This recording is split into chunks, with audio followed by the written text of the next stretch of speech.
There's been a lot of fear-mongering about big baby and shoulder dystocia lately to get you on the induction lineup or even possibly the cesarean lineup.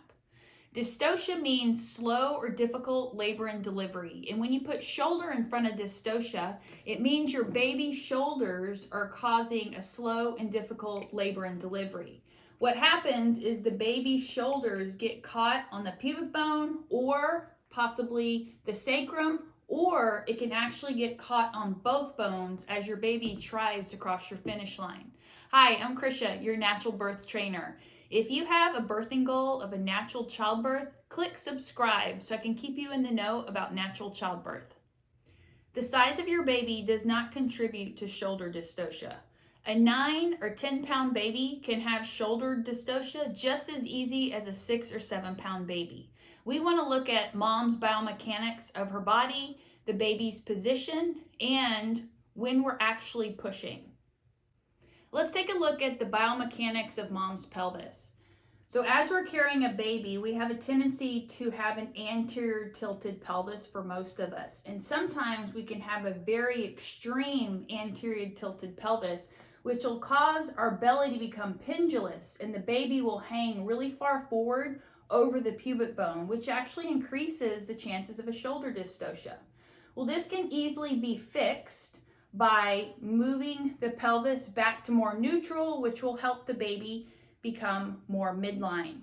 So when we have an anterior tilted pelvis, we have tightness in our hip flexors and our glutes and our hamstrings become very weak. So to fix that, we strengthen our glutes and our hamstrings and we release the tension in our hip flexors, and that will help our pelvis move more neutral, which will bring the baby more midline, decreasing our chances of having a shoulder dystocia at the time of delivery. Next, we want to make sure that you are instinctively getting into the position you desire to birth your baby in.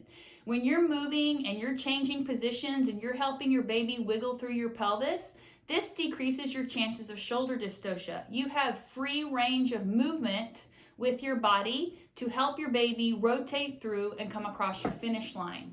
When we're being coached to lay on our back and the pressure is on our sacrum from the bed, it decreases the amount of room within our pelvis for the baby to rotate through as baby needs to come out. So we need to be more in an upright position, maybe on our side, moving around, squatting to help our sacrum be able to move and our hips open up more and adjust for our baby to make that rotation and come out easier.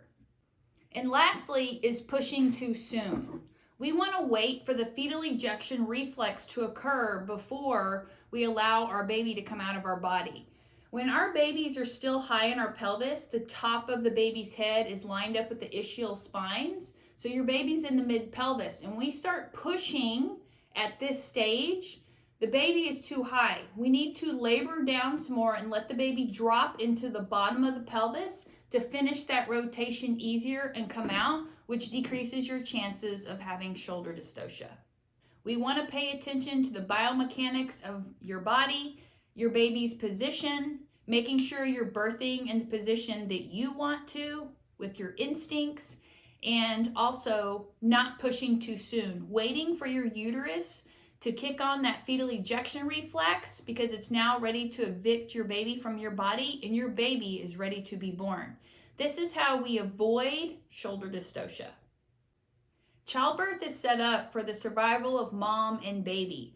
Undisturbed, no intervention births are the best way to birth your baby. If you'd like more about natural childbirth, trainforbirth.com.